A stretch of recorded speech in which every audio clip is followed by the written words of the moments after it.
all across America and around the world. This is Veterans Radio. This is Veterans Radio. Welcome to Veterans Radio. I am Jim Fausone. I'm the officer of the deck today. We've got some great programs for you. I think you'll find very interesting.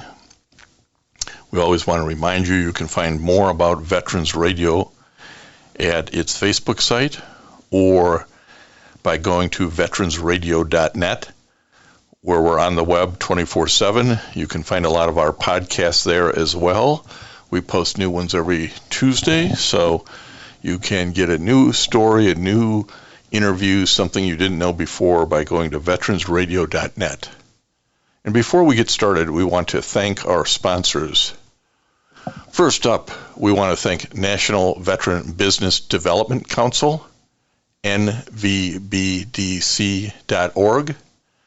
It was established to certify both service-disabled and veteran-owned businesses. You'll find out how they can help your business by going to NVBDC.org.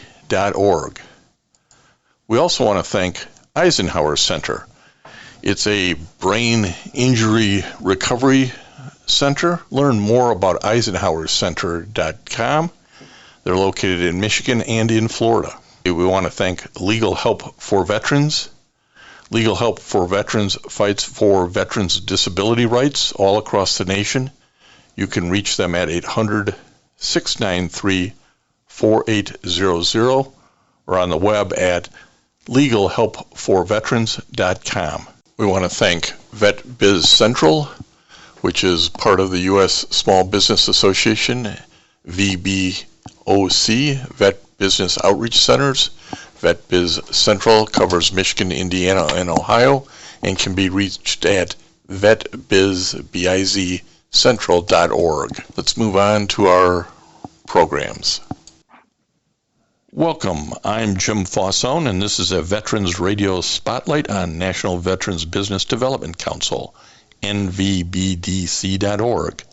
Veterans Radio America, a nonprofit, has a partnership with NVBDC. The National Veterans Business Development Council is the nation's leading third-party authority for certification of veteran-owned businesses of all sizes. It's a 501c3 nonprofit that was established in 2013. It addresses the growing need to identify and certify both service-disabled and veteran-owned businesses in the commercial or corporate marketplace. NVBDC administers a rigorous certification process designed to withstand the scrutiny of governmental and corporate entities seeking to utilize certified veteran-owned businesses. And we want to welcome to Veterans Radio Darrol Brown. Darrol is the Senior Vice President of Operations for NVBDC. Darrol, welcome to Veterans Radio. Well, thanks, Jim. Appreciate you having us on. Well, we love putting a spotlight on the work that you folks are doing and the businesses that are involved in the certification process. Darrol is the Senior Vice President of Operations. Why don't you tell us what's new at NVBDC? Well, there's always new stuff going on. Our main focus is finding and certifying veteran-owned companies, like you mentioned. That is our primary focus, because we feel it's important in the supplier diversity world to include veteran-owned companies, specifically service-disabled veteran-owned companies, to have the opportunity to be a part of the supplier diversity program of major corporations, any size corporation. We don't care if they're buying or selling products and services throughout the company. We want to have them consider and understand the value that veteran-owned companies can bring to their programs. Well, and there's many veteran-owned businesses out there, but they don't all go through the certification process, which is critical when a corporation is kind of looking at, hey, we want to give back to the veteran community, but we want to make sure we're giving to true veteran companies. And that's what the assurance that you guys, sort of the good housekeeping seal of approval that you guys give, isn't it? Well, thank you. We appreciate that. We consider that we are the gold standard for certifying that veteran-owned companies, like minorities and women-owned businesses in the NGLCC certification program, that when they consider certifying veteran-owned, women-owned, gay and lesbian Chamber of Commerce members, we want national corporations and regional corporations to understand that we do the same process that they do to certify that it is a veteran-owned company, that the veteran owns and operates, the veteran controls and has command of the operation.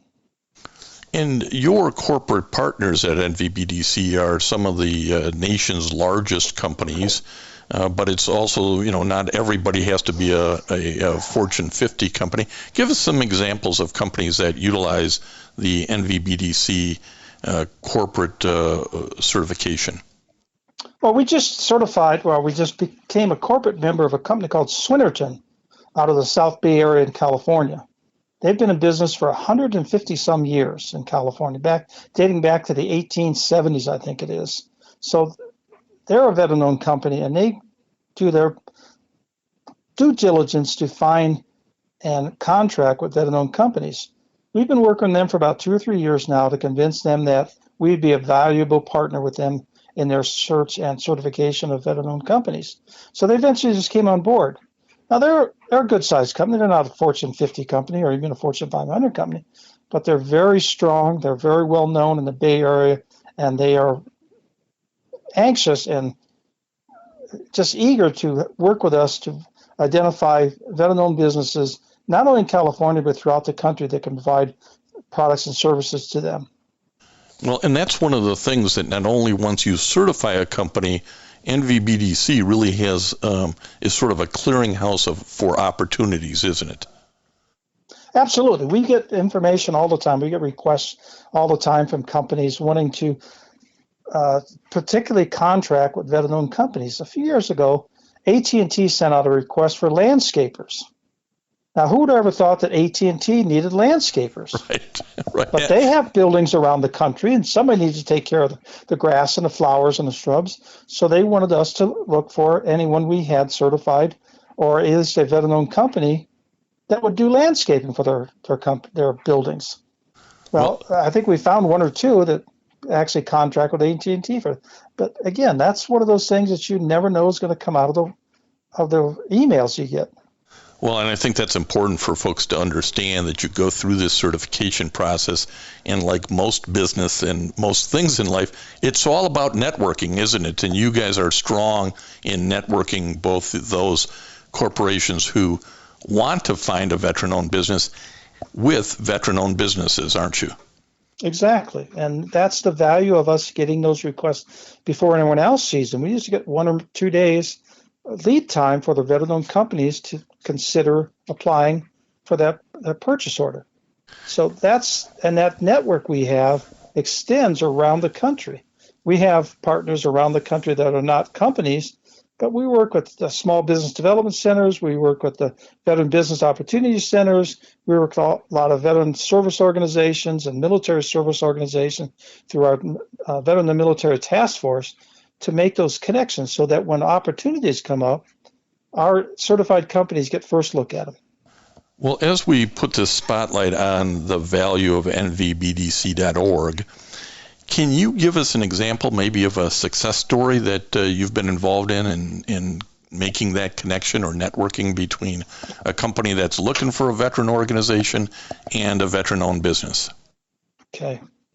A couple of years ago, the one I remember specifically is that I was doing a site assessment for a company that worked for a well-known bank. I won't tell you the company name or the bank, but they told this man, this veteran, Vietnam-era veteran, that to continue doing business with them, he had to become NVBD certified.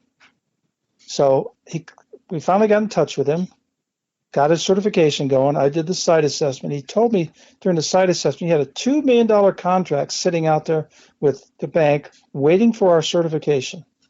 So he actually came to us first. It wasn't us going to them. He came to us first and said, I need to get certified by you so I can get this $2 million contract. So that was one of those things that, again, you never know what's going to happen. You never know how it's going to happen. You never know where it's going to happen. But fortunately, we did the certification real fast and got that man his $2 million contract. Those are the sort of stories that folks can really relate to and say, now I understand why I might go through this process.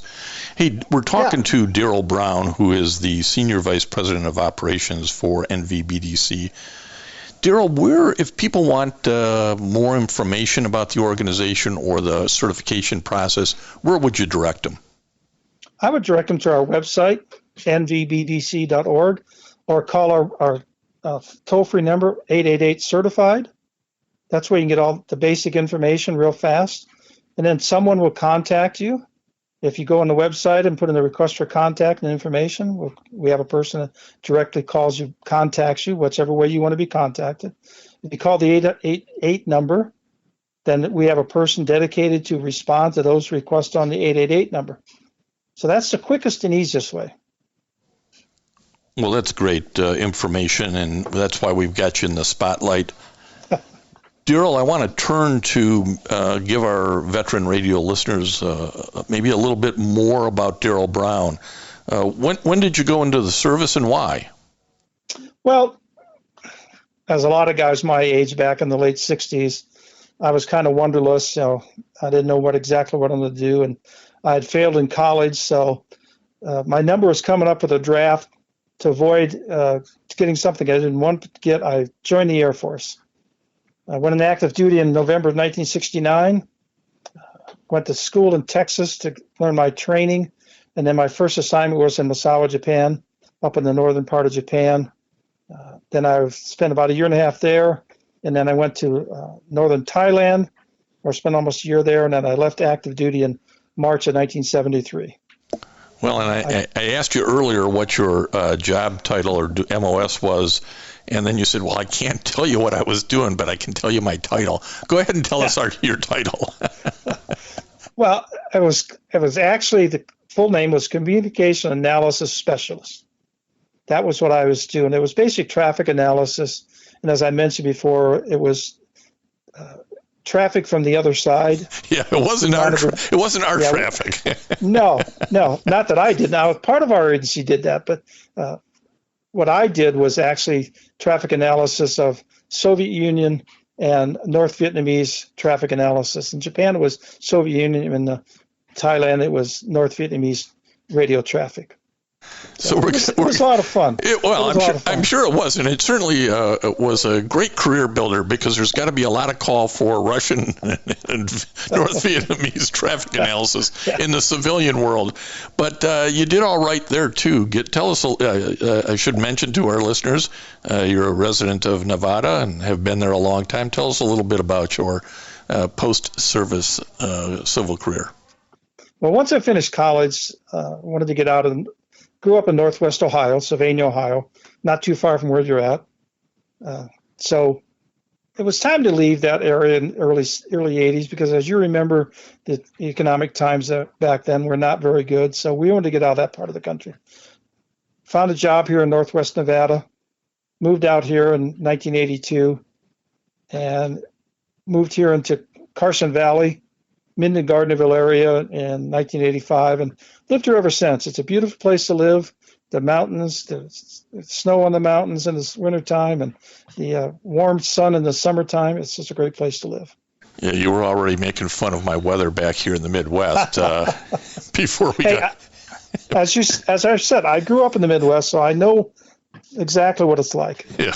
One day beautiful, next day horrible. You go, I thought this was spring.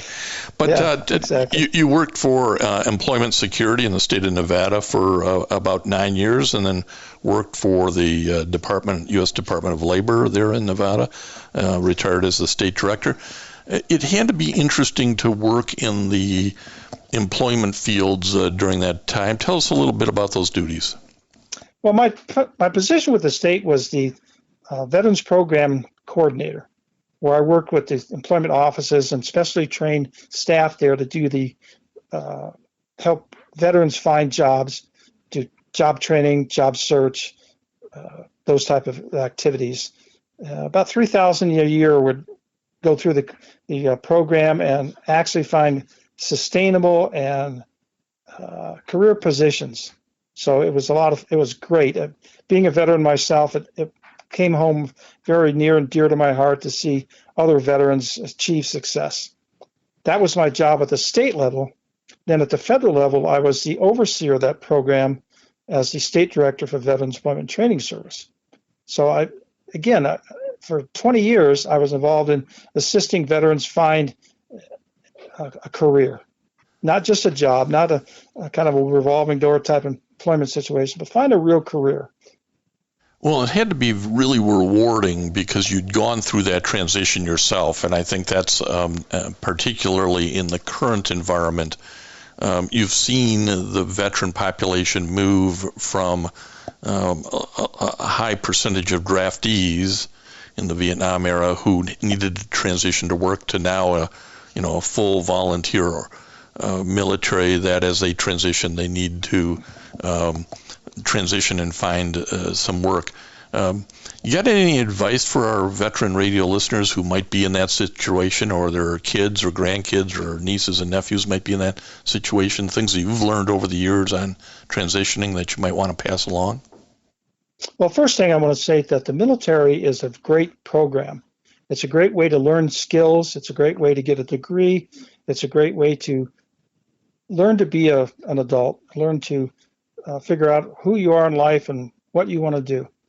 That not everything coming out of the military is a future career, but you learn skills, you learn abilities, and you learn a great work ethic that most employers are looking for.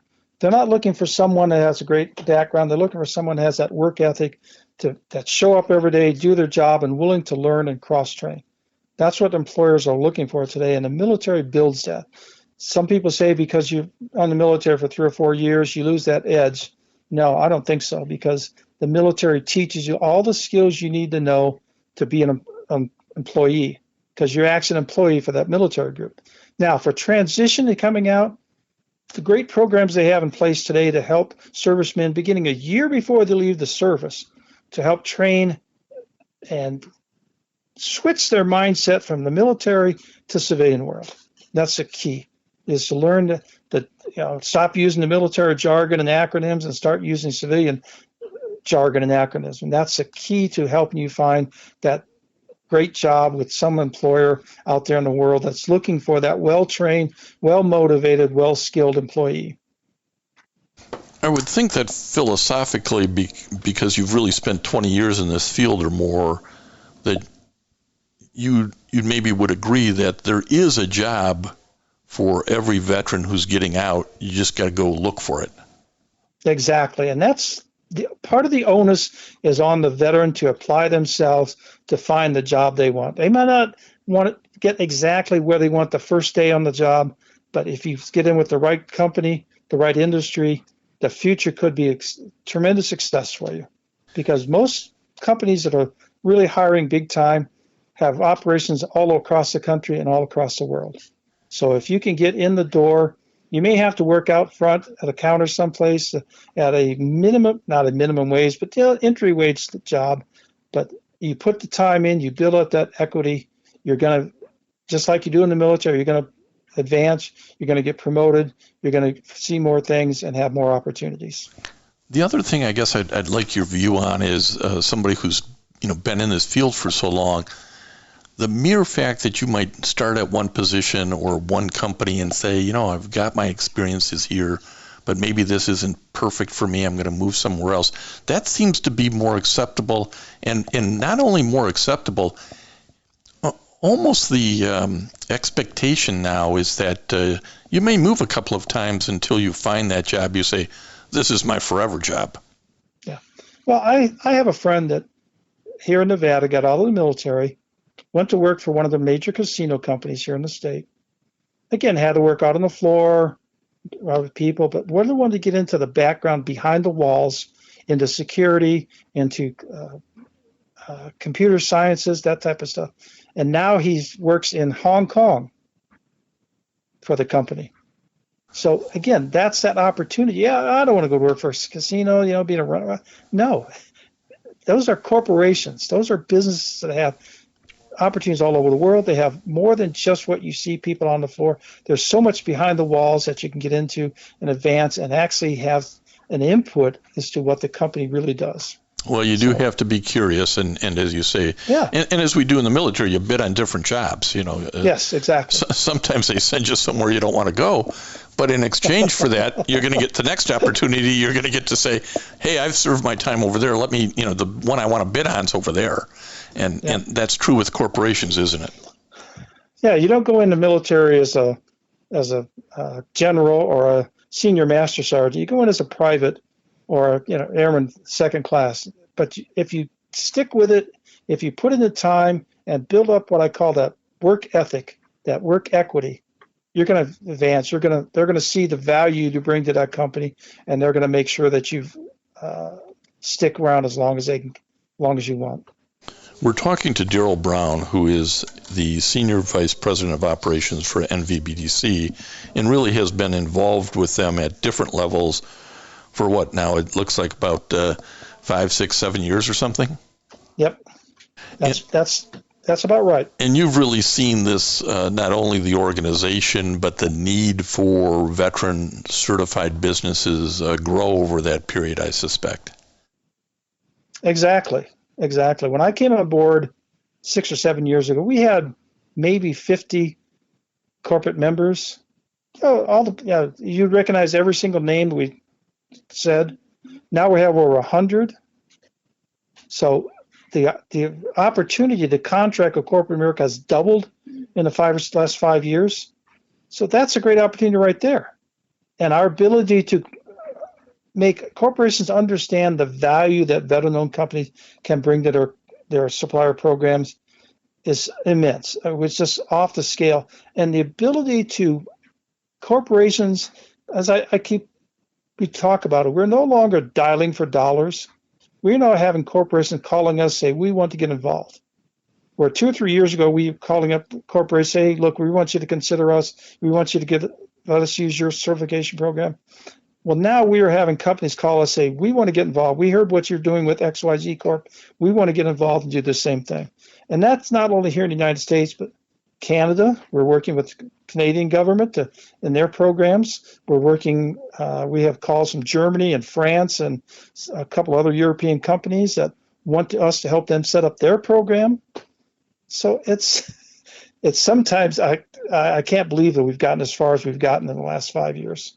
Well, and these aren't opportunities where you're going to get launched into and go, I have no idea how to pursue this. I do know that, for example, NVBDC is worked with Export-Import Bank to help those certified veteran-owned businesses do work overseas and get the assurance that I'll actually get paid for doing this, because we've had Export-Import Bank in the spotlight for NVBDC, and I suspect you have in terms of the organization, you have a lot invested in making sure your certified companies get an opportunity, bid on it well, and succeed, don't you?